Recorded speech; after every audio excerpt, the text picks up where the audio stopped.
আসসালামু আলাইকুম। তালিম বলছি এর চতুর্থ পর্বে। মুক্তি ফৌজের সর্বাধিনায়ক কর্নেল ওসমানী, তার স্বপ্ন এবং পরিকল্পনা। মুজিবনগর হেডকোয়ার্টার্সে আমরা পৌঁছানোর পর কর্নেল ওসমানীর মুক্তিযুদ্ধ কিভাবে শুরু হয়েছিল, বর্তমান এবং ভবিষ্যৎ নিয়ে এক বিশদ বিবরণ দিলেন। তিনি শুরু করলেন, তোমাদের মনে রাখতে হবে 25শে মার্চের পাক হানাদার বাহিনীর বর্বরোচিত আক্রমণের পর 26শে মার্চ থেকে শত্রুর বিরুদ্ধে প্রতিরোধ সংগ্রামে প্রথম ঝাঁপিয়ে পড়েছিলেন ইস্ট বেঙ্গল রেজিমেন্টের বাঙালি সৈনিক, প্রাক্তন ইপিআর, আনসার, মুজাহিদ ও সশস্ত্র পুলিশ বাহিনীর বীর জওয়ানরা। 26 ও 27শে মার্চ মেজর জিয়ার স্বাধীনতার ঘোষণায় সাড়া দিয়ে বীর জওয়ানদের সঙ্গে স্বতঃস্ফূর্তভাবে এসে যোগ দিয়েছিলেন ছাত্র, যুবক এবং আপামর জনসাধারণ। সর্বপ্রথম যুদ্ধ হয় নিয়মিত পদ্ধতিতে, আর এই পদ্ধতিতে যুদ্ধ চলতে থাকে মে মাস পর্যন্ত। শত্রুকে ছাউনিতে যথাসম্ভব আটকে রাখা এবং যোগাযোগের কেন্দ্রসমূহ তাদের কবজা করতে না দেওয়ার জন্য নিয়মিত বাহিনীর পদ্ধতিতে যুদ্ধ করা হচ্ছিল। নীতি গ্রহণ করা হয়েছিল, যত বেশি বাধা সৃষ্টি করা যায় তা সৃষ্টি করা হবে। যে সমস্ত ন্যাচারাল অবস্ট্যাকল রয়েছে তা রক্ষা করতে হবে। সাথে সাথে শত্রুর প্রান্তভাগে এবং যোগাযোগের পথে আঘাত হানতে হবে। মূলত এটাই ছিল নিয়মিত বাহিনীর রণকৌশল। সংখ্যায় তুলনামূলকভাবে কম হওয়া সত্ত্বেও নিয়মিত বাহিনী অত্যন্ত বীরত্বের সঙ্গে এই পদ্ধতিতে যুদ্ধ করে। কোনো কোনো ক্ষেত্রে একটি রেজিমেন্টকে দুটি ব্রিগেডের বিরুদ্ধেও যুদ্ধ করতে হয়। সংখ্যায় কম থাকায় নিয়মিত বাহিনীর রণকৌশলে পরে কিছু পরিবর্তন করা হয়েছিল। কমান্ডাররা ছোট ছোট পেট্রোল বা ছোট ছোট কোম্পানি প্লাটুনের অংশ দিয়ে শত্রুপক্ষের তুলনামূলক অধিক সংখ্যক সৈন্যকে এঙ্গেজ করে রাখছিল। একই সাথে শত্রুর উপর আচমকা হামলাও চালানো হচ্ছিল। এইভাবে চট্টগ্রাম, কুমিল্লা, সিলেট, রাজশাহী, দিনাজপুর, যশোর, খুলনাতে যুদ্ধ পরিচালিত হচ্ছিল। সে সময় মুক্তিযোদ্ধা কমান্ডাররা বুঝতে পেরেছিল কেবলমাত্র নিয়মিত পন্থায় যুদ্ধ চালানো সম্ভব নয়, কারণ তখনকার পর্যায়ে মুক্তিযুদ্ধ পরিচালনা করছিল সর্বমোট 5টি ব্যাটালিয়ন। তাদের সাথে ছিল ইপিআর, আনসার, মুজাহিদ, পুলিশ, ছাত্র, যুবক ও জনতা। কমান্ডাররা ছাত্র যুবকদের অল্প কিছুদিনের ট্রেনিং দিয়ে তাদের হাতে অস্ত্র তুলে দিয়ে যোদ্ধার সংখ্যা বাড়ানোর চেষ্টা করেন। এই ধরনের শক্তি দিয়ে পূর্ব পাকিস্তানে পাক বাহিনীর 3-4টি ডিভিশনকে বেশি দিন টিকিয়ে রাখা কিছুতেই সম্ভব ছিল না। তাদের উপর্যুপরি আক্রমণের মুখোমুখি মুক্তিযুদ্ধের প্রতিরোধ ক্রমশই দুর্বল হয়ে পড়ছিল। সেই ক্ষেত্রে শত্রুপক্ষের এক বিশাল শক্তিকে ধ্বংস করে দেশকে স্বাধীন করা অসম্ভব হয়ে ওঠে। তখনই কমান্ডাররা অনুভব করেন তাদের প্রস্তুত হতে হবে দীর্ঘস্থায়ী গেরিলা যুদ্ধের জন্য। এই 5টি ব্যাটালিয়নকে কেন্দ্র করে গড়ে তুলতে হবে এক বিশাল গেরিলা বাহিনী। একমাত্র বিশাল গণবাহিনী পারবে শত্রুপক্ষের সংখ্যাগরিষ্ঠতাকে নিউট্রালাইজ করতে।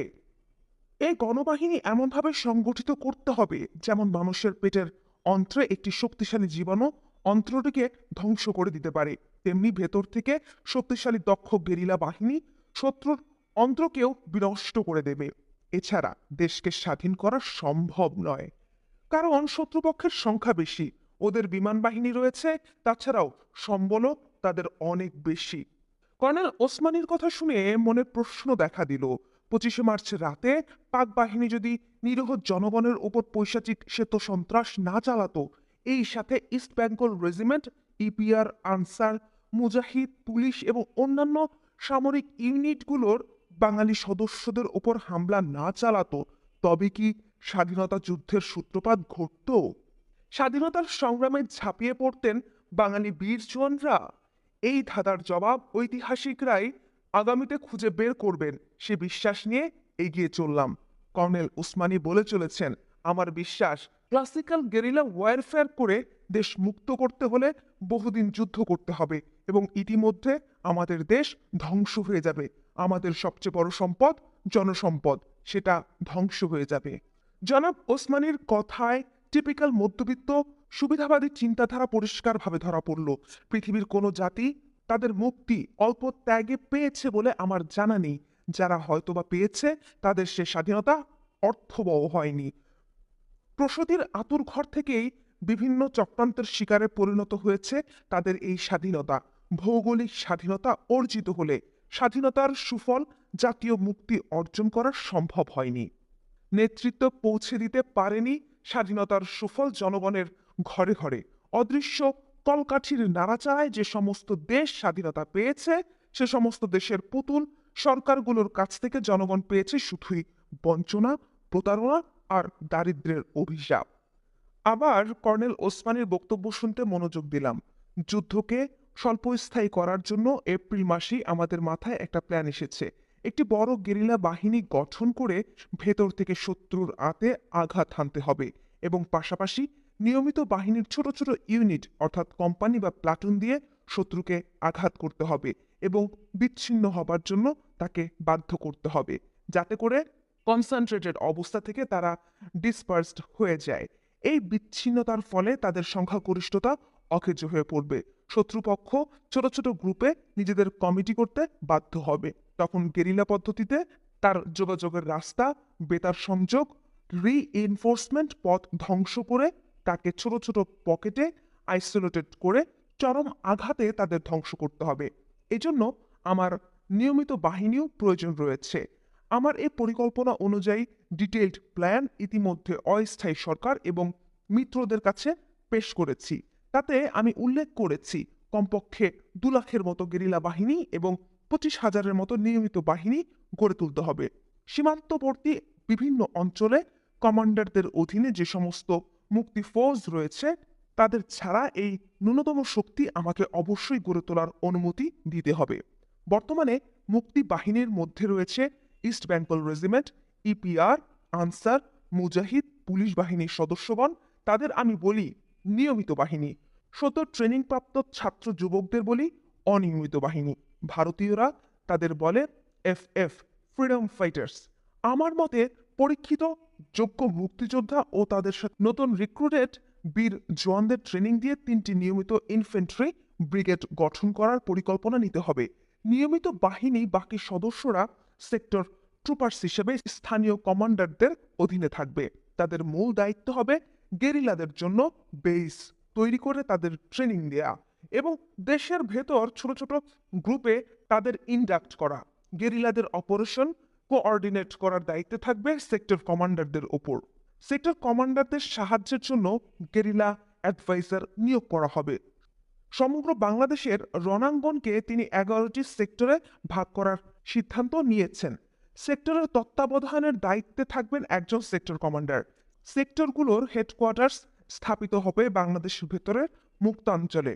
সেক্টরগুলোই হবে গেরিলা যুদ্ধের মূল ভিত্তি, কারণ বাংলাদেশের মতো এত বড় একটা থিয়েটার অর্থাৎ দেশব্যাপী রণক্ষেত্র রয়েছে অসংখ্য নদীনালা ও ব্যাপক দূরত্ব। কেন্দ্রীভূতভাবে দৈনন্দিন যুদ্ধ পরিচালনার জন্য যে যুক্ত সামরিক সদর দফতর, উপযুক্ত সামরিক অফিসার ও স্টাফ, যোগাযোগ ব্যবস্থা, সম্পদ এবং সঙ্গতির প্রয়োজন তা সংগ্রহ করা সম্ভব নয়। আমার থাকবে 10 জন অফিসার বিশিষ্ট একটি ক্ষুদ্র সশস্ত্র বাহিনী হেডকোয়ার্টার্স। এত বড় একটা বিরাট অঞ্চলব্যাপী সামগ্রিক যুদ্ধে একটি মাত্র কেন্দ্র থেকে দৈনন্দিন আদেশ নির্দেশ প্রেরণ করা ও সে অনুযায়ী যুদ্ধ পরিচালনা শুধু অসম্ভবই নয়, অবাস্তবও বটে।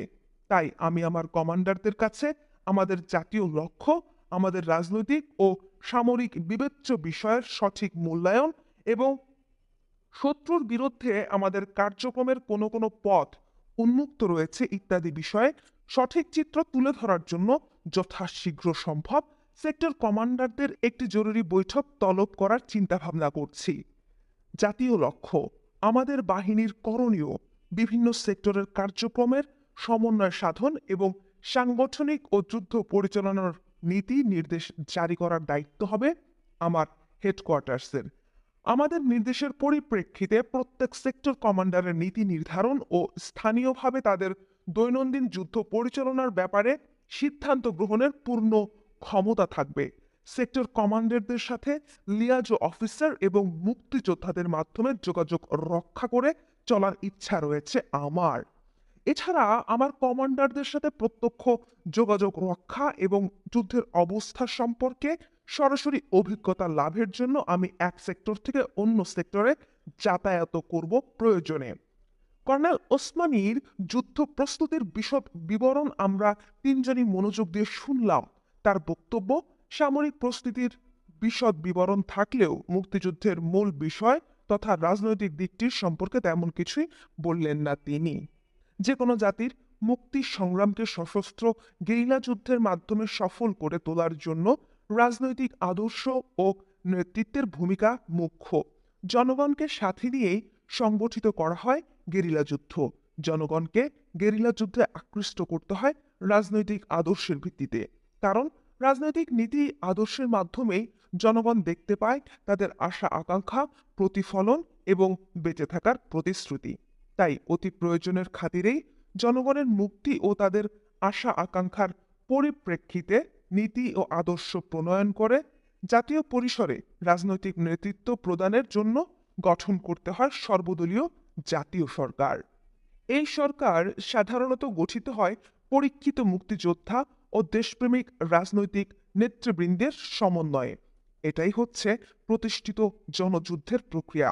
সমসাময়িক পৃথিবীতে সমাজ বিবর্তনের ইতিহাস পরীক্ষিত। এই প্রক্রিয়ার বিপক্ষে একদলীয় একটি অস্থায়ী প্রবাসী সরকারের নিয়ন্ত্রণে দীর্ঘস্থায়ী জাতীয় মুক্তি সংগ্রাম সফলভাবে এগিয়ে নেওয়া কি করে সম্ভব? বাংলাদেশের স্বাধীনতা সংগ্রামের জন্ম হয়েছে দলমত নির্বিশেষে বিভিন্ন পেশার জনগণের স্বতঃস্ফূর্ত অংশগ্রহণের মাধ্যমে। রাজনৈতিক দল হিসেবে আওয়ামী লীগের আদর্শ এবং নীতিমালার সর্বস্তরের জনগণের আশা আকাঙ্ক্ষার প্রতিফলন নেই। আওয়ামী লীগ মূলত বাংলাদেশের উঠতি বুর্জোয়া এবং পাতি বুর্জোয়া শ্রেণীর রাজনৈতিক দল। সেক্ষেত্রে আপামর জনসাধারণকে সশস্ত্র সংগ্রামে শুধুমাত্র আওয়ামী লীগের একক সরকার নেতৃত্ব দেবে কোন যুক্তিতে? ৭০-এর নির্বাচনে আওয়ামী লীগ বাংলাদেশের জনগণের কাছ থেকে ভোট নিয়েছিল আঞ্চলিক স্বায়ত্তশাসনের দাবিতে। ধর্মীয় আদর্শের আওতায় পাকিস্তানের নতুন শাসনতন্ত্র প্রণয়ন করবে সে দাবিতে। সেখানে সশস্ত্র মুক্তি সংগ্রামের কোনো অঙ্গীকার ছিল না। কর্নেল ওসমানীর বক্তব্য থেকে একটি বিষয় পরিষ্কার হয়ে গিয়েছিল, স্বাধীনতার সংগ্রাম আওয়ামী লীগ নেতৃত্বের আহ্বানে শুরু হয়নি। স্বাধীনতার প্রথম ডাক দিয়েছিলেন অখ্যাত এক তরুণ মেজর জিয়াউর রহমান।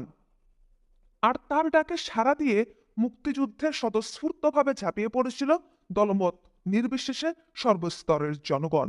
তাদের অংশগ্রহণে বাঙালি বীর সৈনিক ও নওজোয়ানেরা সংগঠিত করেছিল প্রতিরোধ মুক্তি সংগ্রাম বাংলাদেশের বিভিন্ন অঞ্চলে। বেঙ্গল রেজিমেন্ট, আনসার, মুজাহিদ, ইপিআর আর পুলিশ বাহিনী দেশপ্রেমিক যোদ্ধারাই অগ্রণী হয়ে স্বীয় উদ্যোগে গঠন করে তুলেছিল মুক্তি ফৌজ। স্বাধীনতা সংগ্রামের ডাক দেয়া তো দূরের কথা, আওয়ামী লীগ নেতৃত্ব ও শেখ মুজিব কখনোই চিন্তা করেননি সশস্ত্র সংগ্রামের কথা। তাই ছিল না তাদের কোনো পূর্ব প্রস্তুতি। তাদের পার্টি ম্যানিফেস্টো, নির্বাচনী প্রচারণা এবং পরবর্তী সময়ে ইয়া শাহিদের সাথে তাদের রাজনৈতিক আলাপ আলোচনা ও অন্যান্য কার্যক্রম থেকে এ সত্যই প্রমাণিত হয়। এই সত্যকে অস্বীকার করে আজ কোন অধিকারে প্রবাসের দলীয় অস্থায়ী সরকার প্রতিষ্ঠা করে স্বাধীনতা ও মুক্তি সংগ্রামের সকল কৃতিত্বের একচ্ছত্র দাবিদার হয়ে উঠলেন তারা? মুক্তিযুদ্ধের প্রশ্নে আওয়ামী লীগের মধ্যে ছিল দ্বিধাদ্বন্দ্ব। অনেকেরই বক্তব্য ছিল আওয়ামী লীগ একাই মুক্তিযুদ্ধ করবে, অন্য কোনো দল বা গোষ্ঠী করুক তা হবে না। দৈনিক ইনকিলাবের সাথে জনাব শান্তিময় রায়ের সাক্ষাৎকার। এই ধরনের সুবিধাবাদী নেতৃত্বের অধীনেই দেশ স্বাধীন করে গণমুক্তির স্বপ্ন দেখেছেন কর্নেল ওসমানী। পরিকল্পনা করেছেন গেরিলা যুদ্ধ করার। অবশ্য তার কথার ফাঁকে তিনি ইঙ্গিত দিয়েছেন দীর্ঘস্থায়ী সংগ্রামের পক্ষপাতী তিনি ও তার সরকার নন। তার মানেই বা কি? তবে কি পর্দার অন্তরালে মুক্তিযুদ্ধ নিয়ে অন্য কোনো ষড়যন্ত্র চলছে প্রবাসী আওয়ামী লীগ সরকার এবং ভারতীয় সরকারের বোঝাপড়ার মাধ্যমে? তড়িঘড়ি করে অস্থায়ী দলীয় সরকার কায়েম করার মতো তাড়াহুড়া করে স্বাভাবিক পরিণতির পরিবর্তে অস্বাভাবিকভাবে বাংলাদেশকে তথাকথিত স্বাধীনতা প্রদানের ফন্দি আঁটা হচ্ছে কি সবার অলক্ষ্যে? ভারতীয় নীল নকশা যা আমরা দিল্লিতে অনুভব করে এসেছি তার সাথে কোথায় যেন একটা যোগসূত্র খুঁজে পেলাম। তবে কি কর্নেল ওসমানীও ভারতীয় নীলনকশা বাস্তবায়নেরই একজন? কথা বিশ্বাস করতে মন কিছুতেই সায় দিচ্ছিল না। কর্নেল ওসমানীকে আমরা চিনি একজন নির্ভীক, স্পষ্টবাদী স্বাধীনচেতা একজন বাঙালি সৈনিক হিসেবে। অবসর গ্রহণের পর হালের রাজনীতিতে যোগদান করে আওয়ামী লীগের প্রার্থী হিসেবে এমপি হয়েছেন তিনি। কিন্তু তাই বলে কোনো লোকের চরিত্র তো রাতারাতি সম্পূর্ণ বদলে যায় না। তার বেলায় বা সেটা কি করে সম্ভব? একবার ভাবলাম আমাদের দিল্লির অভিজ্ঞতা তাকে সম্পূর্ণ খুলে বলে আমাদের মনোভাব পরিষ্কারভাবে ব্যক্ত করি। আবার ভাবলাম আগে তার কাছ থেকে বুঝে নিতে হবে তিনি এসবের সাথে কতটুকু জড়িত। সেটা না বুঝে সবকিছু খুলে বললে হিতে বিপরীত হতে পারে। আমরা তিনজনই মহা বিপদের সম্মুখীন হতে পারি। প্রাসঙ্গিক চিন্তাভাবনা নিয়ে উভয় সংকটে পড়লাম।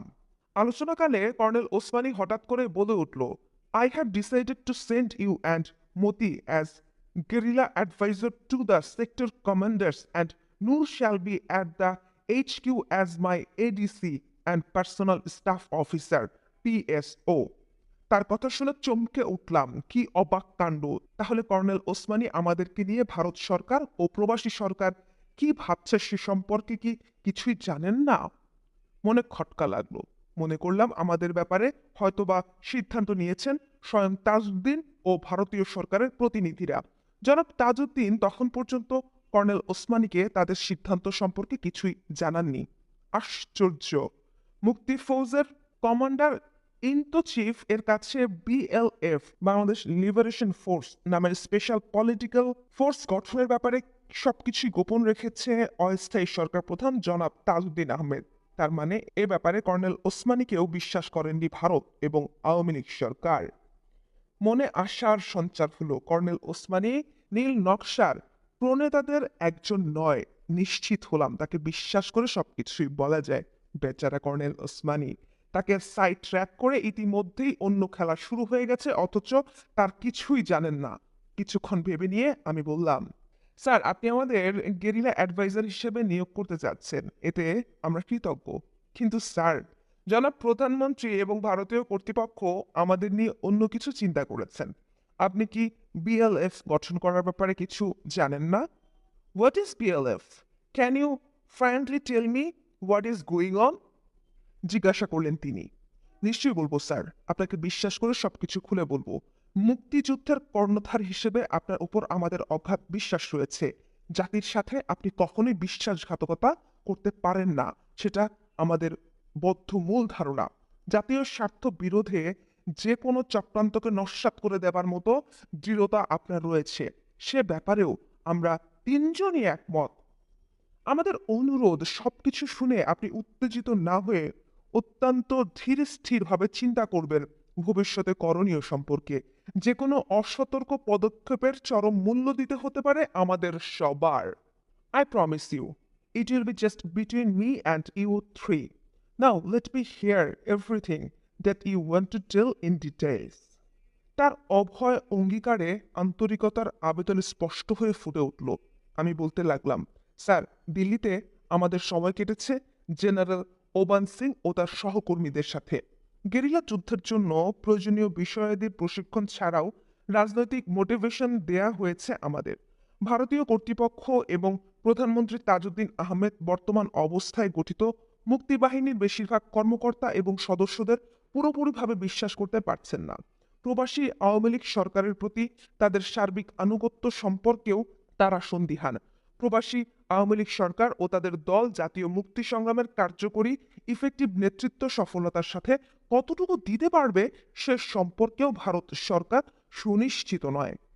রাজনৈতিক দল হিসেবে চারিত্রিক দুর্বলতা আওয়ামী লীগের রয়েছে প্রচুর। আদর্শগতভাবে রক্তক্ষয়ী একটি জাতীয় মুক্তি সংগ্রামের নেতৃত্ব দেবার মতো মানসিকতা ও প্রস্তুতি কিংবা চরম ত্যাগ স্বীকার করার মতো চারিত্রিক গুণাবলীও নেই দলের বেশিরভাগ সদস্যদের মধ্যে। সেক্ষেত্রে সংগ্রাম দীর্ঘস্থায়ী হয়ে পড়লে নেতৃত্ব চলে যেতে পারে আওয়ামী লীগের হাত থেকে। আওয়ামী লীগের রাজনৈতিক নেতৃত্বকে চ্যালেঞ্জ করতে পারে মূলত দুটি শক্তি: চরমপন্থী রাজনৈতিক আদর্শে উদ্বুদ্ধ বিপ্লবীরা অথবা প্রাক্তন সেনাবাহিনী। আনসার, ইপিআর, মুজাহিদ এবং পুলিশ বাহিনীর সদস্যবৃন্দ। বর্তমান পরিস্থিতিতে মুক্তিবাহিনীর মধ্যে এদের অবস্থান অতি সুদৃঢ়। দীর্ঘকালীন যুদ্ধে ক্রমান্বয়ে তাদের শক্তি বেড়ে যাবে। পরিপ্রেক্ষিতে আওয়ামী লীগের রাজনৈতিক ক্ষমতা দুর্বল হয়ে পড়বে। সেই অবস্থায় ভারতের বিভিন্ন জাতিসত্তার স্বাধীনতা সংগ্রামগুলো কেন্দ্রীয় সরকারের নিয়ন্ত্রণের বাইরে চলে যাবার সম্ভাবনা রয়েছে বলে মনে করছে ভারতীয় কর্তৃপক্ষ। এ বিষয়ে তারা বিশেষভাবে চিন্তিত, যেহেতু ভারত সরকার আওয়ামী লীগের নেতৃত্বের বাইরে অন্য কাউকে বিশ্বাস করছে না। সেজন্য সিদ্ধান্ত নেওয়া হয়েছে একমাত্র আওয়ামী লীগের নিয়ন্ত্রণেই পরিচালিত করতে হবে বাংলাদেশের স্বাধীনতা সংগ্রাম। যুদ্ধকালীন এবং যুদ্ধোত্তর উভয় অবস্থায় আওয়ামী লীগ সরকারের নেতৃত্বে বিরুদ্ধে যে কোনো হুমকির মোকাবেলা করার জন্য বিশেষভাবে গঠন করা হবে একটি সম্পূর্ণ রাজনৈতিক সশস্ত্র বাহিনী। বাহিনীর নাম হবে বিএলএফ, বাংলাদেশ লিবারেশন ফোর্স। এই বাহিনীর সংখ্যা হবে প্রায় 1,00,000। আওয়ামী লীগের স্থানীয় নেতারা এবং কেন্দ্রীয় যুব এবং ছাত্র নেতারাই বিভিন্ন অঞ্চল এবং যুব শিবির এবং শরণার্থী শিবির থেকে রিক্রুটমেন্টের সহযোগিতা করবে এই বিএলএফ গঠনের ব্যাপারে। রিক্রুটেড সদস্যদের ট্রেনিং এর ব্যবস্থা ভার গ্রহণ করবে ভারতীয় সেনাবাহিনীর বিশেষ সদস্যরা। ট্রেনিং শেষে ওদের ভরণ পোষণ এবং ডিপ্লোমেন্ট করার প্রভৃতি বিষয় সবকিছুই করবে ভারতীয় কর্তৃপক্ষ। এই বাহিনী সংক্রান্ত বিষয়ে বাংলাদেশের সরকারের প্রধানমন্ত্রী জনাব তাজউদ্দিন আহমেদ এবং আমরা তিনজন ছাড়া আর কেউ কিছু জানতে পারবে না। আমাদের দায়িত্ব পালন করতে হবে ভারতীয় সেনাবাহিনী ও প্রধানমন্ত্রীর মাঝে লিয়াজু অফিসার হিসেবে। এই বাহিনীর মূল কাজ হবে স্বাধীনতার উত্তরকালে সরাসরি প্রধানমন্ত্রীর নিয়ন্ত্রণে থেকে আওয়ামী লীগ এবং তদীয় সরকারের স্বার্থ রক্ষা করা। পরে প্রয়োজনে এই বাহিনীর নাম পরিবর্তন করে রাখা হতে পারে মুজিব বাহিনী। কোনো সন্দেহ অথবা ভুল বোঝাবুঝির উদ্রেক যাতে না হয় তার জন্য মুক্তি হিসেবে প্রচার চালানো হবে। এই বাহিনী সৃষ্টি করা হয়েছে বিশেষ এক প্রয়োজনে। শেখ মুজিবকে পাকিস্তানের কারাকুঠির থেকে মুক্ত করে আনার জন্য এদের দায়িত্ব দেওয়া হবে। রিক্রুটমেন্টে সাহায্য করার জন্য ভারতীয় সরকার ইতিমধ্যেই 4 জন যুব ও ছাত্র নেতাকে সিলেক্ট করে নিয়েছে। তারা হলেন জনাব শেখ ফজলুল হক মনি, সিরাজুল আলম খান, আব্দুল রাজ্জাক এবং জনাব তোফায়েল আহমেদ। পরবর্তীতে তারা বাংলাদেশের আপামর জনসাধারণের কাছে 4 খলিফা বলে পরিচিতি লাভ করে। র রিসার্চ অ্যান্ড অ্যানালাইসিস উইং ভারতীয় গোয়েন্দা এজেন্সির প্রধান জেনারেল ওবাং সিং এর সার্বিক তত্ত্বাবধানে দেরাদুনের অদূরে চাকুরাউল এ তাদের ভারতীয় সেনাবাহিনীর বিশেষ সদস্যরা ট্রেনিং দেবে।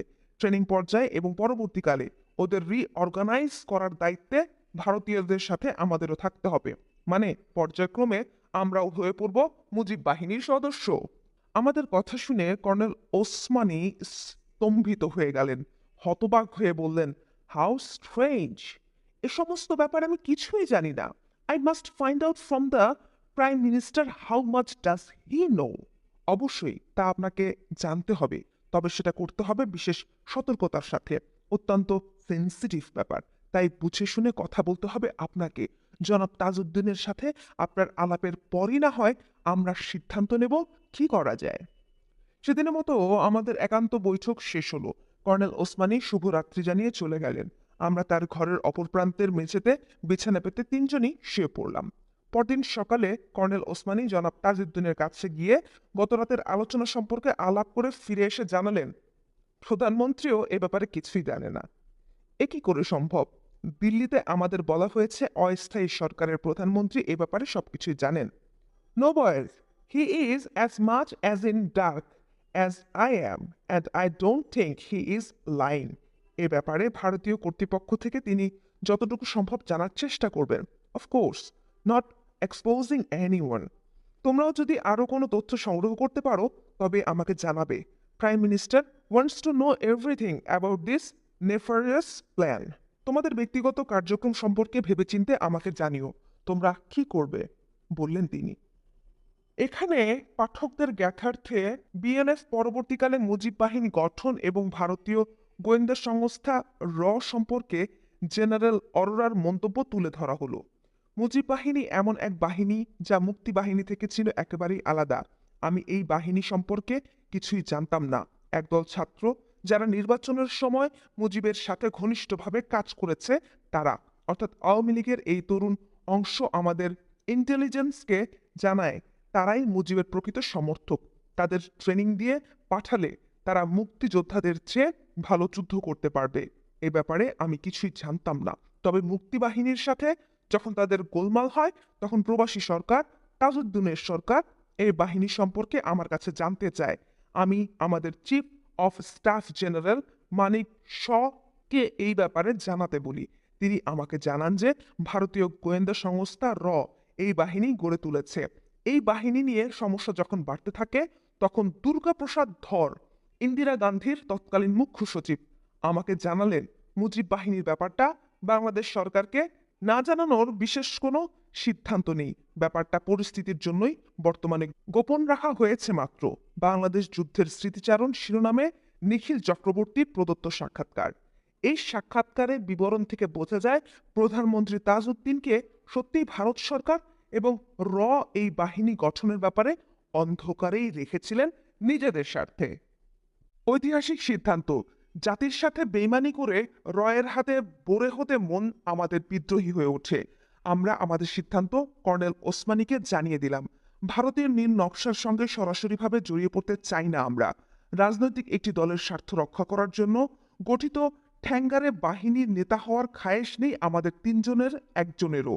আমরা এত দূর থেকে জীবনের ঝুঁকি নিয়ে এসেছি অন্য মুক্তিযোদ্ধাদের সাথে কাঁধে কাঁধ মিলিয়ে মুক্তিযুদ্ধে যোগদান করার জন্য। স্বাধীনতা সংগ্রামে মুক্তিযোদ্ধা হিসেবেই যুদ্ধ করব আমরা। কর্নেল ওসমানী সাজেশন অনুযায়ী গেরিলা অ্যাডভাইজার হয়ে সেক্টর কমান্ডারদের সাহায্য করে মুক্তি ফৌজ মানে অনিয়মিত বাহিনী গঠন করার দায়িত্ব নিয়ে তখন কাজে যোগদানের সিদ্ধান্ত জানালাম আমরা। কর্নেল ওসমানী আমাদের জবাবে খুশি হলেন, কিন্তু প্রশ্ন দেখা দিল, ভারতীয় কর্তৃপক্ষকে কি বলা যায়? তারা যদি জানতে পারে আমরা ইচ্ছাকৃতভাবে তাদের ইচ্ছার বিরোধিতা করছি, তবে অবস্থা গুরুতর হয়ে উঠবে।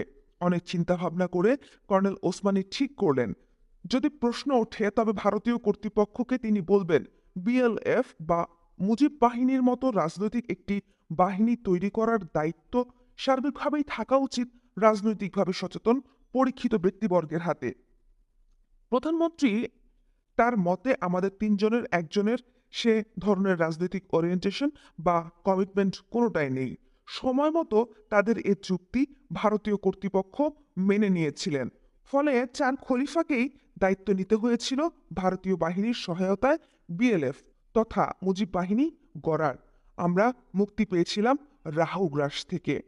আমাকে guerrilla adviser to the sector commander হিসেবে ৮ নং এবং ৯ নং সেক্টরে পোস্টিং ওয়ার্ডার ইস্যু করে দেন কর্নেল ওসমানী। মতিকে একই দায়িত্ব দেওয়া হলো ১০ এবং ১১ নং সেক্টরে। নূরের সব যুক্তিকে খণ্ডন করে প্রায় জোর করেই তাকে colonel Osmani personal staff officer হিসেবে নিয়োজিত করেন।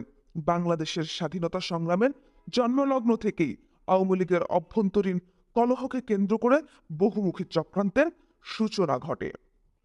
কলকাতায় অবস্থিত প্রবাসী সরকার এবং মুক্তিযুদ্ধ। ৫৮ নং বালিগঞ্জ, কলকাতা।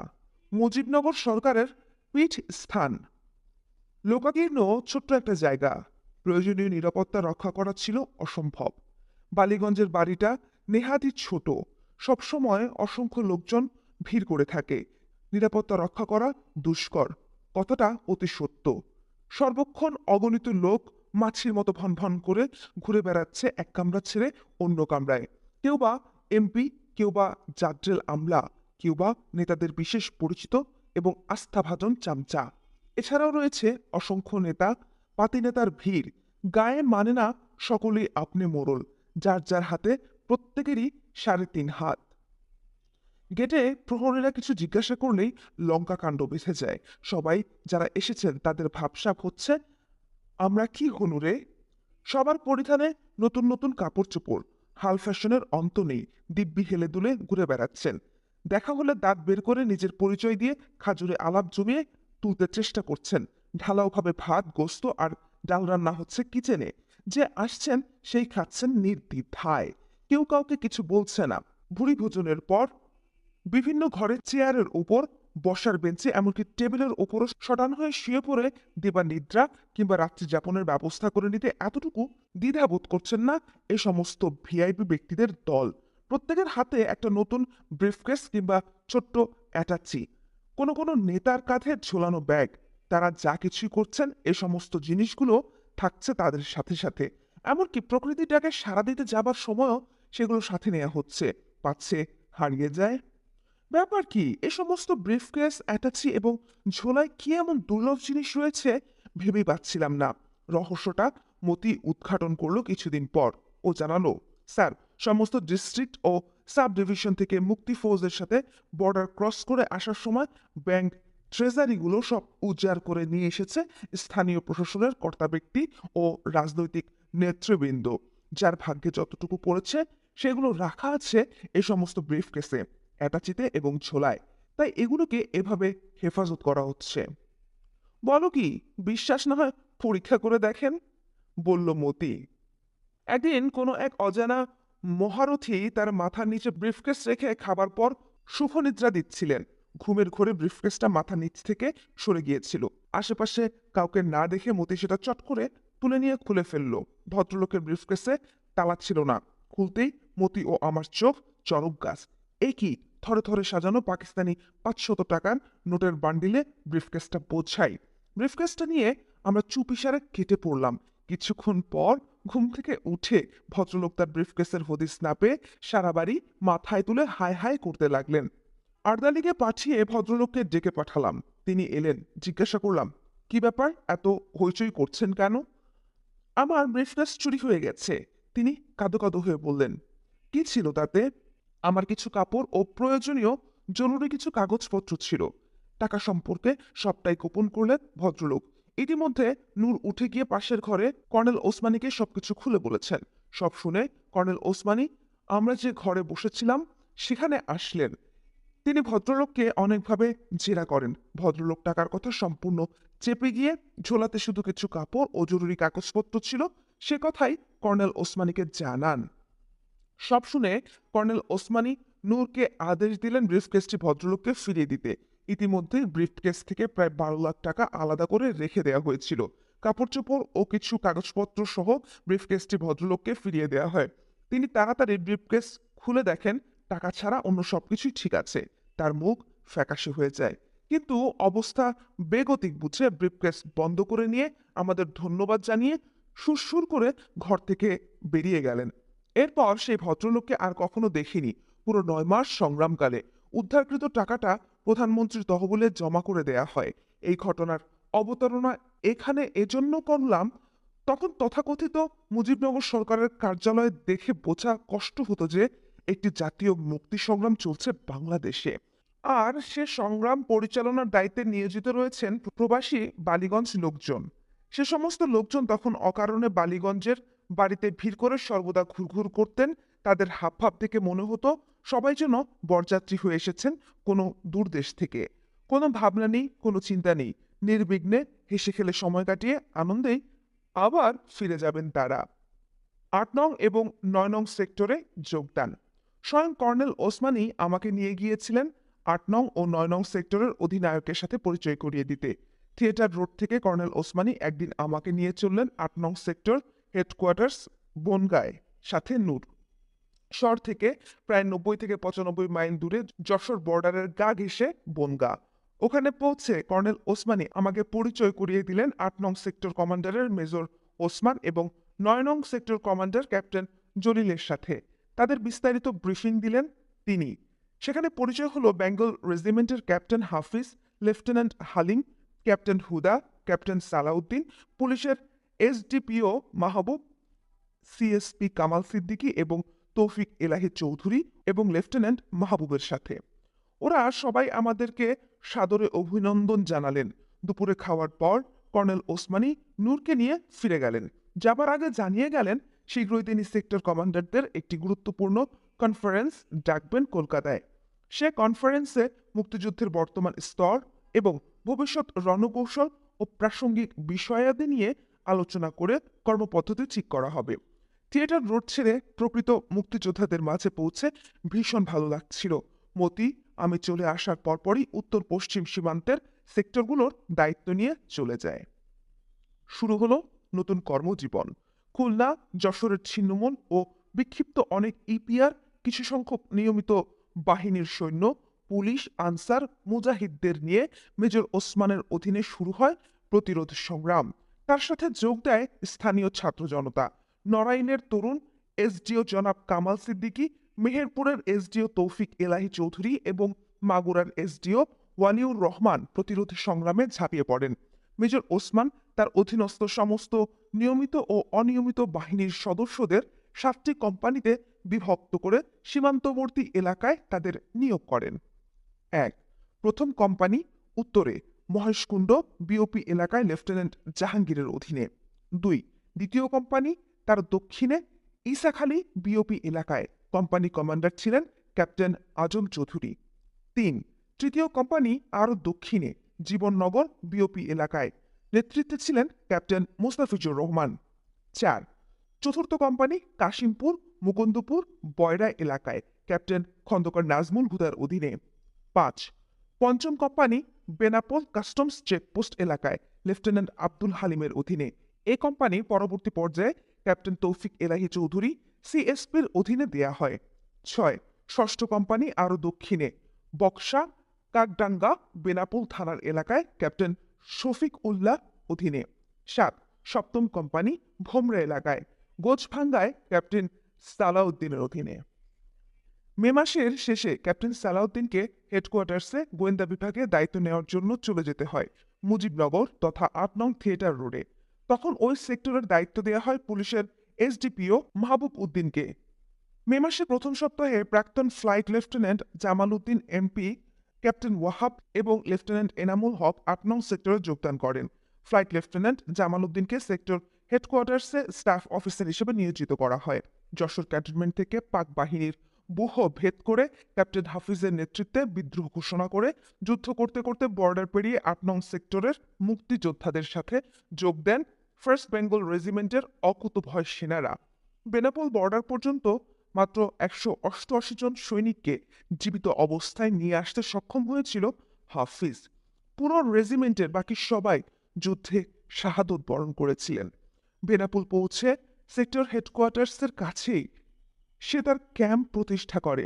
বনগাঁ বিওপির বিপরীতে মুক্ত এলাকায় বাংলাদেশের পতাকা সমুন্নত রাখার পবিত্র দায়িত্ব যথাযথ বীরত্ব ও সাহসিকতার সাথে ক্যাপ্টেন হাফিজের নেতৃত্বে ফার্স্ট ইস্ট বেঙ্গলের বীর জওয়ানরা শেষ দিন পর্যন্ত পালন করেছিল। ক্যাপ্টেন হাফিজ আমার বিশেষ বন্ধু বিধায় ওর সাথেই আমার থাকার বন্দোবস্ত করি। বরিশাল ও খুলনায় একইভাবে 25শে মার্চ রাতের পর থেকে প্রতিরোধ সংগ্রাম গড়ে তোলার দায়িত্ব নেন ক্যাপ্টেন জলিল। তিনি ছিলেন আর্মড কোরের একজন সৈনিক এবং পরে মেধা বলে অফিসার হয়েছিলেন তিনি। পুলিশ বাহিনীর অস্ত্রাগার লুণ্ঠন করেই তিনি শুরু করেন প্রতিরোধ সংগ্রাম। তার সাথে যোগ দেন লেফটেন্যান্ট মেহেদি, লেফটেন্যান্ট জিয়া এবং লেফটেন্যান্ট নাসের। এছাড়াও তার সাথে যোগ দিয়েছেন ক্যাপ্টেন হুদা, ক্যাপ্টেন শাহজাহান, ওমর, লেফটেন্যান্ট খুরশিদ প্রমুখ। লেফটেন্যান্ট খুরশিদ তথাকথিত আগরতলা মামলার একজন আসামিও ছিলেন। এরপর এম এ বেগ নামে একজন যুবক এসে 9ম সেক্টরে যোগ দেয়। তিনি পাকিস্তান সেনাবাহিনীর একজন দক্ষ প্যারাসুট জাম্পার ও ফ্রগম্যান হিসেবে ট্রেনিংপ্রাপ্ত সৈনিক, বিধায় পরে তাকে নৌবাহিনীতে শিপম্যান হিসেবে নিয়োগ করা হয়েছিল। 9 নং সেক্টরকে গঠন করা হয় খুলনার কিছু অংশ, ফরিদপুরের কিছু অংশ এবং পুরো বরিশাল ও পটুয়াখালী জেলা নিয়ে। সেক্টর কমান্ডার নিযুক্ত হন ক্যাপ্টেন জলিল।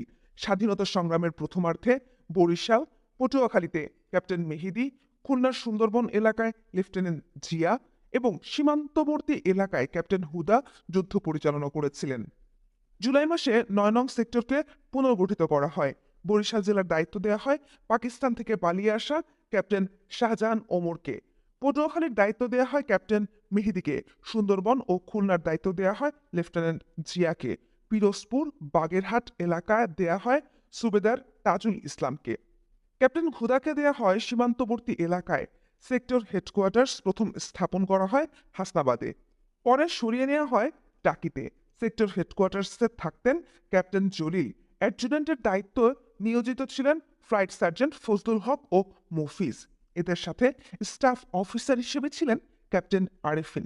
সেক্টরের প্রধান প্রশিক্ষণ কেন্দ্র ছিল তকিপুর। ইনচার্জ ছিলেন সুবেদার গোলাম আজম। 9 নং সেক্টরের নৌবাহিনীর দায়িত্বে ছিলেন chief petty officer M U Alam.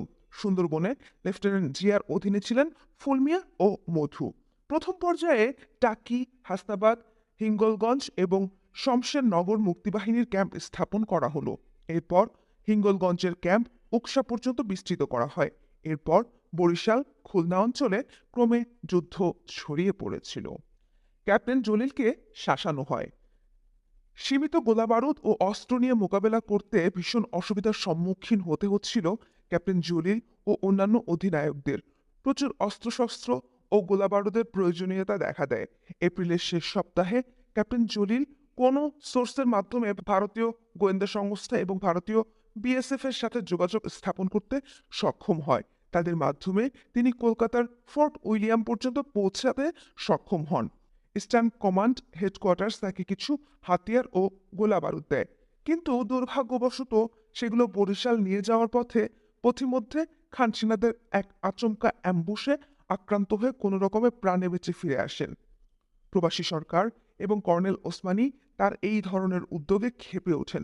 বিশেষ করে কর্নেল ওসমানী তার প্রতি ভীষণভাবে রাগান্বিত হন এবং তাকে সেক্টর কমান্ডারের দায়িত্ব থেকে অপসারণের সিদ্ধান্ত নেন। কিন্তু অন্যান্য কমান্ডাররা এবং আমি ও নূর কোনো রকমে কর্নেল ওসমানীকে বোঝাতে সক্ষম হই যুদ্ধের সেই প্রাথমিক পর্যায়ে ক্যাপ্টেন জলিলের মতো একজন বীর এবং জনপ্রিয় কমান্ডারকে দায়িত্ব থেকে সরিয়ে দেয়া ঠিক হবে না। এতে মুক্তিযোদ্ধাদের মধ্যে হতাশা সৃষ্টি হবে। আমাদের সবার আকুতি এবং অনুরোধে কর্নেল ওসমানী তার সিদ্ধান্ত পরিবর্তন করেন, কিন্তু ক্যাপ্টেন জলিলকে ওই ধরনের উদ্যোগ এবং গাফিলতির জন্য হুঁশিয়ার করে তাকে শাসিয়েছিলেন কড়াভাবে। কিন্তু আশ্চর্যের বিষয় হলো, প্রবাসী বাংলাদেশের অস্থায়ী সরকার এবং ভারতীয় কর্তৃপক্ষের একাংশ ওই সিদ্ধান্ত পরিবর্তনে নাখোশ হয়েছিলেন। অন্যান্য অভিজ্ঞতা। আমি সালাম জানাই ওই সমস্ত যুবকদের চেতনা এবং দেশপ্রেমকে যারা মুক্তিযোদ্ধা হিসেবে জাতির মেরুদণ্ড হয়ে উঠেছিল। ইতিমধ্যে ঝড়ের বেগে আমার কাজ এগিয়ে চলছে। কৃষ্ণনগর থেকে তকিপুর সমস্ত সেক্টর আমি ঝটিকা সফর করে বেড়াচ্ছি। আমার মূল দায়িত্ব যুব শিবির ও শরণার্থী শিবির থেকে গেরিলাদের রিক্রুট করে তাদের ট্রেনিং এর ব্যবস্থা করা, সাথে সাথে সেক্টর ট্রুপার্সদের প্রশিক্ষণ ও অপারেশন সাবসেক্টর কমান্ডারদেরকে সাহায্য করা। এরই ফাঁকে প্রথম ইস্ট বেঙ্গল রেজিমেন্টকে পুনর্গঠিত করার কাজও ক্যাপ্টেন হাফিজকে সাহায্য করেছিলাম যতটুকু সম্ভব। রাত দিন পরিশ্রম করে জুন মাসের মধ্যেই প্রায় 1010 গেরিলা রিক্রুট করে ফেলেছিলাম। তাদের 200 থেকে 500 এর একটি ব্যাচ বিহারে চাকুলিয়ায় ট্রেনিং ক্যাম্পে 4 থেকে 6 সপ্তাহের ট্রেনিং এর পাঠানো হয়েছিল। একই সাথে যুব শিবির এবং সাব সেক্টরগুলোতে আমরা কয়েকটি ট্রেনিং ক্যাম্প প্রতিষ্ঠা করেছিলাম। সেক্টরের নিয়মিত বাহিনীর অভিজ্ঞ সৈনিকরা গেরিলাদেরকে হালকা অস্ত্র, grenade, demolition, raid, ambush, unarmed combat, map reading, urban এবং জঙ্গল ওয়েলফেয়ার, অবস্ট্যাকল প্রভৃতি বিষয়ে প্রশিক্ষণ দিচ্ছিলেন। লাইভ ফায়ারিং এর বন্দোবস্ত করা হয়েছিল টেম্পোরারি রেঞ্জ তৈরি করে। একই সাথে চলছিল মোটিভেশন ক্লাস। এখানে রিক্রুটিং এর কাজে নিয়োজিত থাকাকালে একটি অভিজ্ঞতার কথা উল্লেখ না করে পারছি না। যুদ্ধকালে প্রায় 1 লাখের মতো মুক্তিযোদ্ধা ট্রেনিং নেয়, কিন্তু এর মধ্যে শতকরা 1 ভাগও শরণার্থী শিবিরের লোক ছিল না। শরণার্থী শিবিরের আশ্রয় গ্রহণকারী বেশিরভাগ লোকই ছিলেন হিন্দু। তাদের মধ্যে খুব কম লোকেরই মাঝে ট্রেনিং গ্রহণ করে শত্রুর মোকাবেলা করার জন্য যুদ্ধে যাওয়ার আগ্রহ দেখা যেত। বাংলাদেশ থেকে পালিয়ে শরণার্থী শিবিরে যারা আশ্রয় নিয়েছিলেন তারা পরিবারের সব সদস্য নিয়েই সেখানে থাকত। জীবন বাঁচানোর জন্য দুবেলা দুমুঠো আহারের নিশ্চয়তাও শিবিরে তাদের ছিল। বাংলাদেশ নিয়ে দুশ্চিন্তা করার মতো তাদের খুব বেশি কেউই ছিল না। শিবিরে তাদের জীবনের নিরাপত্তাও ছিল। তাদের নিরাপদে স্বদেশে প্রত্যাবর্তনের ব্যবস্থা করা হয়েছে। তাদেরকে নিরাপদে স্বদেশে প্রত্যাবর্তনের ব্যবস্থা কারা করেছে, কিভাবে করেছে, এই নিয়ে তাদের তেমন কোনো মাথা ব্যথা ছিল না। মনে মনে হয়তোবা তারা চাইতো কষ্টের কাজটুকু অন্য করুক, তারা একদিন ধীরে সুস্থে ফিরতে পারলেই হয়। শরণার্থী শিবিরের বাসিন্দাদের মধ্যে অনেকেরই আবার পশ্চিমবঙ্গে আত্মীয় স্বজন বিভিন্ন শহর গ্রামে পার্টিশনের সময় এসে স্থায়ী বসতি স্থাপন করেছিল। মুক্তিযুদ্ধে যোগ দেবার চাপ এড়াতে বয়স্করা যুবকদের বর্ডার থেকে দূরে তাদের আত্মীয় স্বজনদের কাছে পাঠিয়ে দিত। ওরা সেখানে কাজকর্ম, ব্যবসা বাণিজ্য এবং বিভিন্ন পেশা গ্রহণ করে জীবন চালাতো। শরণার্থীদের মধ্যে এবং নিছক প্রাণের ভয়ে যারা দেশ ত্যাগ করেছিল তাদের মধ্যে সুবিধাবাদী মনোবৃত্তি লক্ষ্য করা গেছে। যুদ্ধে তাদের বিশেষ কোনো অবদান ছিল না, কিছু থাকলে তা ছিল পরিস্থিতি সাপেক্ষে স্বেচ্ছাপ্রণোদিত হয়ে নয়। অনেক ক্ষেত্রে শরণার্থী শিবিরগুলোতে খুঁজে সমর্থ লোক পেতাম না। পাওয়া যেত শুধু বুড়ো মানুষ, শিশু ও মহিলাদের। এরই বিপরীত অবস্থা ছিল যুব শিবিরগুলোতে। হাজার হাজার তরুণ, যুবক, ছাত্রছাত্রী, সমাজের অন্যান্য পেশাজীবী, সমর্থ ছেলেদের ভিড়ে প্রতিটি যুব শিবিরই ভরে থাকতো সব সময়। বাসস্থানের সংকুলনের অভাব অনেককে ফিরিয়েও দেওয়া হতো বাধ্য হয়ে। তারা তাদের আত্মীয় পরিজনদের বাংলাদেশে ফেলে রেখে ছুটে আসতো সমস্ত ঝুঁকি নিয়ে শুধুমাত্র মুক্তিযুদ্ধে যোগ দিয়ে ট্রেনিং গ্রহণ করে হাতিয়ার নিয়ে বাংলাদেশে ফিরে গিয়ে খান সেনাদের বিরুদ্ধে যুদ্ধ করার জন্য। তারা অতি কষ্টকর পরিবেশে যুব শিবিরে দিনের পর দিন আধ পেটা খেয়ে অনেক ক্ষেত্রে অভুক্ত থেকে উদ্গ্রীব হয়ে অপেক্ষা করত কবে তাদের রিক্রুট করে ট্রেনিংয়ে পাঠানো হবে। শত কষ্টেও তাদের মনোবল ভেঙে পড়তে দেখিনি। প্রত্যেকের মধ্যে দেখেছি প্রতিশোধের স্পৃহা ও দেশকে স্বাধীন করার অঙ্গীকার। আজ একটি কথা স্পষ্ট করে স্বীকার করছি, শরণার্থী শিবিরে পালিয়ে আশ্রয় গ্রহণ করে যারা নিরাপদ জীবনযাপন করছিল তাদের তুলনায় হাজার রকমের ভয়ভীতি, অজানা আশঙ্কা ও সমূহ বিপদের মোকাবেলা করে সংখ্যাগরিষ্ঠ বাঙালি যারা দেশেই থেকে গিয়েছিল, স্বাধীনতার জন্য তাদের প্রত্যক্ষ এবং পরোক্ষ অবদানের মূল্য কোনো অংশেই কম নয়। তাদের অনেককেই দিতে হয়েছে চরম আহুতি। তাদের আত্মত্যাগের স্পৃহা, আবেগ এবং দেশকে শত্রুমুক্ত করার প্রত্যয় ছিল জাতির গর্বের বিষয়।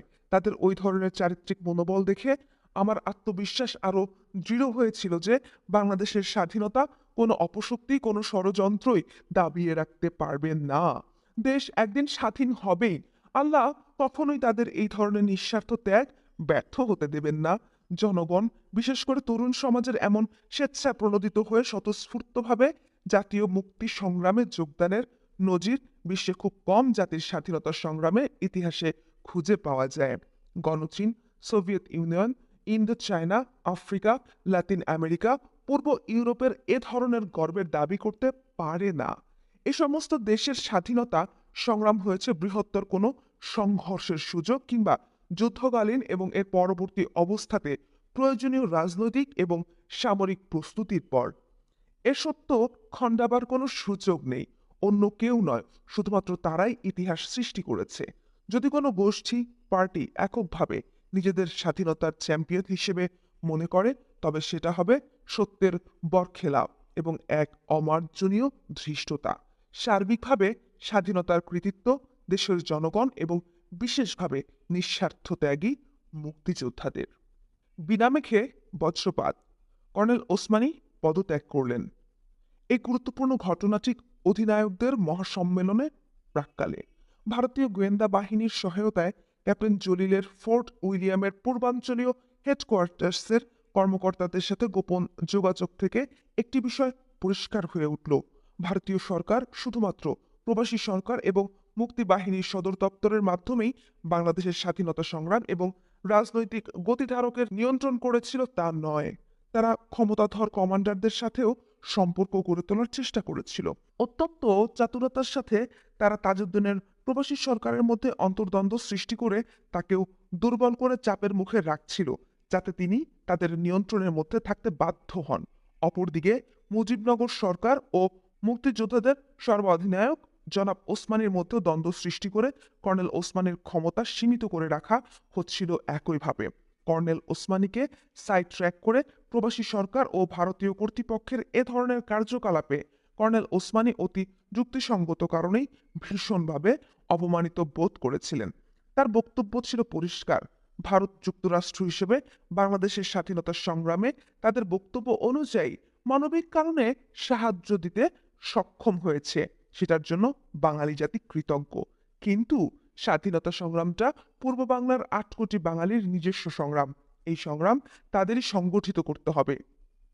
যে কোনো ত্যাগের বিনিময়ে তাদেরকেই অর্জন করতে হবে জাতীয় স্বাধীনতা সংগ্রামের নেতৃত্ব ও সব দায়িত্ব থাকতে হবে মুক্তি ফোর্স কমান্ড ও প্রবাসী বাংলাদেশ সরকারের অধীনে। জনাব ওসমানী নীতির এ প্রশ্নে কখনোই আপোষ করেননি।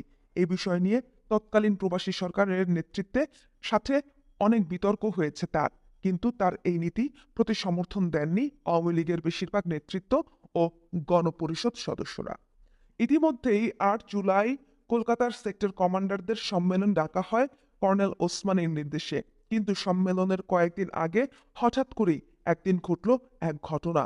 ক্যাবিনেট মিটিংয়ে কর্নেল ওসমানী প্রধানমন্ত্রী তাজউদ্দিনকে পরিষ্কার ভাষায় হুঁশিয়ারি দিয়ে বলেন, ভারতের গোয়েন্দা ও সেনাবাহিনীর কর্তৃপক্ষ যদি মুক্তিযুদ্ধের ব্যাপারে একতরফা সিদ্ধান্ত নিয়ে তাদের কার্যক্রম চালাতে থাকে, তবে শুধুমাত্র শিখণ্ডী কমান্ডার ইন চিফ হিসেবে মুক্তিযুদ্ধ পরিচালনার দায়িত্ব থেকে আমি স্বেচ্ছায় অব্যাহতি নিব।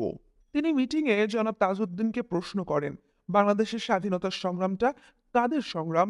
এটা যদি হয় ভারতের সংগ্রাম, তবে আমরা সবাই কি তাদের ক্রিয়ানক হয়ে ইসলামাবাদ থেকে দিল্লিতে তথাকথিত স্বাধীন বাংলাদেশের রাজধানী স্থানান্তরের প্রচেষ্টায় লিপ্ত রয়েছি? ওই বক্তব্যের পর তিনি একটা পদত্যাগপত্র প্রধানমন্ত্রীর হাতে ধরিয়ে দিয়ে সকলকে স্তম্ভিত করে সভাকক্ষ ত্যাগ করেন। কথাটা মুহূর্তের মধ্যে সমস্ত থিয়েটার রোড হেডকোয়ার্টার্সে ছড়িয়ে পড়ল। আমরা ইয়াং অফিসার যারা সেখানে উপস্থিত ছিলাম তাদের মাঝে ভীষণ উত্তেজনা সৃষ্টি হলো। আমাদের হাবভাব দেখে কয়েক মিনিটের মধ্যে থিয়েটার রোড ছেড়ে সংসদ সদস্যদের দল, মন্ত্রীবর্গ সবাই কেটে পড়লেন।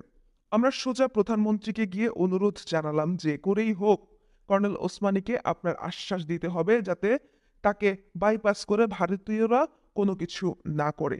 আপনি যদি এই আশ্বাস তাকে দিতে পারেন তবে আমরা তাকে তার পদত্যাগপত্র ফিরিয়ে নিতে অনুরোধ জানাবো এবং যে করেই হোক তাকে রাজি করাবো। এটা যদি আপনি করতে ব্যর্থ হন তবে দুদিন পর সেক্টর কমান্ডারদের যে মিটিং এখানে হবে তার পরিণতি কি হবে সেটা আপনি নিশ্চয়ই ভালোভাবে উপলব্ধি করতে পারছেন। আপনাকে শুধু এতটুকুই বলছি, আমাদের মুক্তিবাহিনীর একজন সৈনিক বেঁচে থাকতে কর্নেল ওসমানীর গায়ে এতটুকু আঁচড় কেউ দিতে পারবে না। আমরা কেউ তার এতটুকু অপমানও বরদাস্ত করব না। তাছাড়া তার বক্তব্যে যুক্তি আছে। আগে আপনি বলেছেন বিএলএফ মুজিব বাহিনী গঠনের ব্যাপারে আপনি কিছুই জানতেন না। এ খবর আপনি জানতে পেরে নাকি প্রধানমন্ত্রী ইন্দিরা গান্ধী ও তার অ্যাডভাইজারদের সাথে এর প্রতিবিধান করার চেষ্টা করে ব্যর্থ হয়ে তাদের সিদ্ধান্ত নেহায়েত অপারগ হয়ে মেনে নিতে বাধ্য হয়েছেন? আপনাদের এ ধরনের অপারগতার সুযোগে তারা তাদের নীল নকশার জাল বিস্তার করে চলেছে। তাদের জালে আটকা পড়ে থাকা নির্জীব বাংলাদেশ আমাদের কাম্য নয়। পরনির্ভরশীল পঙ্গু বাংলাদেশকে স্বাধীন করার জন্য হাজার হাজার বাঙালি রক্তের গঙ্গা বইয়ে দিচ্ছে না বাংলাদেশের পথে প্রান্তরে। আমরা তথা আপামর জনসাধারণ বাংলাদেশকে স্বাধীন করার জন্য দৃঢ় প্রতিজ্ঞ। পৃথিবীর অন্যান্য জাতি যদি 12 বছর, 15 বছর, 20 বছর রক্তক্ষরণের ত্যাগ স্বীকার করে নিজেদের শক্তি বলে তাদের দেশকে শত্রু মুক্ত করে স্বাধীনতা অর্জন করে থাকতে পারেন, তবে আমরাই বা পারবো না কেন? আমাদের নিজ শক্তিতে স্বাধীনতার সূর্যকে হানাদার বাহিনীর কবল থেকে ছিনিয়ে নিতে। পৃথিবীর অনেক জাতি তাদের মুক্তি সংগ্রামে মিত্রদেশের সহযোগিতা গ্রহণ করেছে সংগ্রামকালে, কিন্তু তাই বলে তারা নিজেদের সত্তাকে তো বিকিয়ে দেয়নি। আপনি প্রধানমন্ত্রী, আপনার দায়িত্ব হচ্ছে সবকিছু দেখে বুঝে শুনে জাতীয় স্বার্থকে প্রাধান্য দিয়ে দৃঢ়তার সাথে সমস্যার মোকাবেলা করে এগিয়ে যাওয়া। আপনি যদি সততা ও আন্তরিকতার সাথে এগিয়ে চলেন তবে আপনি আপনার যাত্রাপথে নিঃসঙ্গ হবেন না। আমরা সবাই থাকব আপনার সাথে। প্রধানমন্ত্রী আমাদের বক্তব্য শুনে বললেন তিনি কিছু একটা করবেন। কর্নেল ওসমানীকে প্যাসিফাই করার দায়িত্ব নিয়ে বেরিয়ে এলাম আমরা। বাইরে এসে শুনলাম গুজব ছড়িয়ে পড়েছে তাজউদ্দিন এবং প্রবাসী সরকারের সাথে কর্নেল ওসমানীর মতানৈক্য ঘটায় তিনি নাকি কমান্ডার ইন চিফ হিসেবে হুকুম দিয়েছেন সমস্ত আওয়ামী লীগ সরকারকে অ্যারেস্ট করতে। প্রধানমন্ত্রীকে ইতিমধ্যেই নাকি অ্যারেস্ট করে রাখা হয়েছে থিয়েটার রোডেই। বাকিরা পালিয়ে প্রাণে বেঁচেছে। গুজবটা শুনে হাসবো কি কাঁদবো ভেবে পেলাম না। ভাবলাম গুজবটা ছড়িয়ে আওয়ামী লীগরা তাদের দুর্বলতাটাকেই প্রকাশ করে দিলেন তাদের অজান্তে। অধিনায়কদের মহাসম্মেলন 8ই জুলাই মহাসম্মেলনের দিন ধার্য করা ছিল। অধিনায়কদের অনেকেই কলকাতায় পৌঁছে গেছেন। আমরা তখনও চেষ্টা করছিলাম যাতে কর্নেল ওসমানী তার পদত্যাগপত্র প্রত্যাহার করে নেন। এদিকে কনফারেন্সের দিন ক্রমশ ঘনিয়ে আসছে। বিভিন্ন সেক্টর কমান্ডাররাও ইতিমধ্যে কলকাতায় এসে উপস্থিত হচ্ছেন। কর্নেল ওসমানীকে আমরা এক নাগাড়ে বুঝিয়ে চলেছি, অনুরোধ করে চলেছি তার পদত্যাগপত্র প্রত্যাহার করে নিতে। ভীষণ একরোখা মানুষ কর্নেল ওসমানী। যারা তার সান্নিধ্য লাভ করতে সক্ষম হয়েছেন তারা সবাই সেটা জানেন। অত্যন্ত আত্মসম্মানবোধী এবং অভিমানী তিনি। নীতির প্রশ্নে জীবনে কাউকেই তাকে আপোস করতে সক্ষম হননি। নূর ও আমাকে তিনি ভীষণভাবে স্নেহ করতেন। বকাও খেয়েছি অনেক, কোনো সময় অযৌক্তিকভাবেও বটে। তবুও তার জীবনের শেষ দিনটি পর্যন্ত তার যে আন্তরিক ভালোবাসা আমি পেয়েছি তা ভাষায় প্রকাশ করা সম্ভব নয়। সেটা এক অমূল্য অনুভূতি। একান্ত নিবৃতে শ্রদ্ধার সাথে তাকে ও তার স্মৃতিগুলো আমি স্মরণ করে যাব সারা জীবন। চাকুরিতে থাকাকালীন এবং চাকরিচ্যুত অবস্থায় আমরা নিজেদের মাঝে অনেক মতামত বিনিময় করেছি নির্দ্বিধায়। এমনকি অনেক ব্যক্তিগত ও পারিবারিক সমস্যা সম্পর্কেও তার পিতৃসুলভ আচরণ ও তার উপদেশগুলোর কথা আজও মনে হলে হৃদয় ভারাক্রান্ত হয়ে ওঠে। যাক সে কথা, বাইরে ওসমানীর চেয়ে তার অন্তরের কিছুটা জানতে পারার সৌভাগ্য আমার হয়েছিল বলে নিজেকে আমি ধন্য মনে করি। আমাদের আপত্তি মিনতির জবাবে তিনি কিছুই বলছেন না। এমন একটা অনিশ্চয়তার মাঝেই শুরু হলো সম্মেলন ১১ই জুলাই ১৯৭১-এ। অধিবেশনের আগে যখন এ সমস্ত ঘটনা ঘটছিল, তখনই মে মাসের শেষের দিকে একদিন বয়রা সেক্টরের একটি অপারেশনে আমি প্রথমবারের মতো গুলিবিদ্ধ হই। ইনজুরিটা বিশেষ সিরিয়াস ছিল না। ডান হাতের মাঝের আঙুলটা ভেঙে গিয়েছিল গুলি লেগে। আল্লাহর অসীম কৃপায় প্রাণে বেঁচে যাই। ক্ষত নিয়ে আমার দায়িত্ব চালিয়ে যাচ্ছিলাম। হাতের ব্যান্ডেজ নিয়েই সেক্টরে সেক্টরে ঘুরে ফিরছি। ফলে ঠিকমতো ঔষধ এবং কেয়ার না নেওয়ায় ক্ষতর একটা খারাপ ধরনের ইনফেকশন দেখা দেয়। ফলে হেডকোয়ার্টার্সের সাথে সার্বক্ষণিক যোগাযোগ আমি রক্ষা করতে পারিনি। অবশ্য নূরের মাধ্যমে মাঝে মধ্যে খবরাখবর যতটুকু সম্ভব জানার চেষ্টা করেছি। সেক্টর থেকে যোগাযোগের ব্যবস্থাও ছিল খুবই সীমিত। সম্মেলনে সব সেক্টর থেকে কমান্ডাররা এসেছিলেন। সম্মেলনের দিন সকালে নূর এসে বলল, কর্নেল ওসমানী কনফারেন্সে অ্যাটেন্ড করবেন না, কারণ প্রধানমন্ত্রী ও মুজিবনগর সরকারের কাছ থেকে তিনি তার পদত্যাগের ব্যাপারে সন্তোষজনক কোনো জবাব পাননি। সেক্ষেত্রে তার পক্ষে সম্মেলনে উপস্থিত হওয়াটা হবে অসম্মানজনক। তাছাড়া সম্মেলনে সবাই তাকে পদত্যাগের কারণও জিজ্ঞাসা করতে পারেন। পদত্যাগের সঠিক কারণ এই মুহূর্তে সবাইকে জানানোটা সীমাচীন মনে করছেন না কর্নেল ওসমানী। নূর এ খবরটা আমাকে জানিয়ে অনুরোধ করল সমস্ত ব্যাপারটা গোপন রাখতে। মুজিবনগর সরকারের প্রতিক্রিয়া দেখে কর্নেল ওসমানী তার পরবর্তী পদক্ষেপ ঠিক করবেন আভাস পেলাম। থিয়েটার রোডে এই কনফারেন্স শুরু হলো। সবাই উপস্থিত। জনাব তাজউদ্দিন আহমেদ প্রধানমন্ত্রী ও প্রতিরক্ষা মন্ত্রী হিসেবে হাজির হলেন। বাংলাদেশ মুক্তিবাহিনীর সেনাপ্রধান হিসেবে ওসমানী অনুপস্থিত। তিনি জানিয়েছিলেন বিশেষ কারণবশত তার পক্ষে সম্মেলনে উপস্থিত হওয়া সম্ভব নয়, কিন্তু নিয়ম অনুযায়ী কর্নেল ওসমানীর উপস্থিতি সেখানে ছিল অপরিহার্য। কিন্তু তিনি নেই দেখে সবার কাছে ব্যাপারটা খুব অস্বাভাবিক মনে হলো। যাই হোক, জনাব তাজউদ্দিন লম্বা চওড়া ভাষণ শুরু করলেন। তার ভাষণে তিনি সবাইকে জানালেন সেক্টর কমান্ডারদের অনাবস্থাবশত কর্নেল ওসমানী পদত্যাগপত্র দাখিল করেছেন। উপস্থিত সবাই প্রধানমন্ত্রী এ ঘোষণা শুনে স্তম্ভিত হয়ে গিয়েছে। কথাটা এতই আকস্মিক এবং অপ্রত্যাশিত ছিল যে কমান্ডারদের মধ্যে ভীষণ উত্তেজনার সৃষ্টি হলো। কর্নেল ওসমানীর ওপর কমান্ডারদের আস্থা নেই, এ কথা প্রধানমন্ত্রী কি করে জানলেন, সে বিষয়ে অনেকেই প্রশ্ন উত্থাপন করলেন। প্রধানমন্ত্রী পরিষ্কার কোনো জবাব দিতে পারলেন না। বাকবিতণ্ডার মাঝে অল্প সময়ের মধ্যেই তাকে কনফারেন্স হল ত্যাগ করে চলে যেতে হলো। সম্মেলন স্থগিত রাখার সিদ্ধান্ত নিলেন মুক্তিযোদ্ধা কমান্ডাররা। কর্নেল ওসমানী সবার কাছে, বিশেষ করে বাঙালি বীর মুক্তিযোদ্ধাদের কাছে অত্যন্ত শ্রদ্ধেয় ব্যক্তি। তার উপর অনাস্থা এনেছেন কারা, সেই রহস্য উদ্ঘাটন না হওয়া পর্যন্ত কোনো কনফারেন্স হবে না বলে সিদ্ধান্ত গৃহীত হলো প্রধানমন্ত্রীর অবর্তমানেই।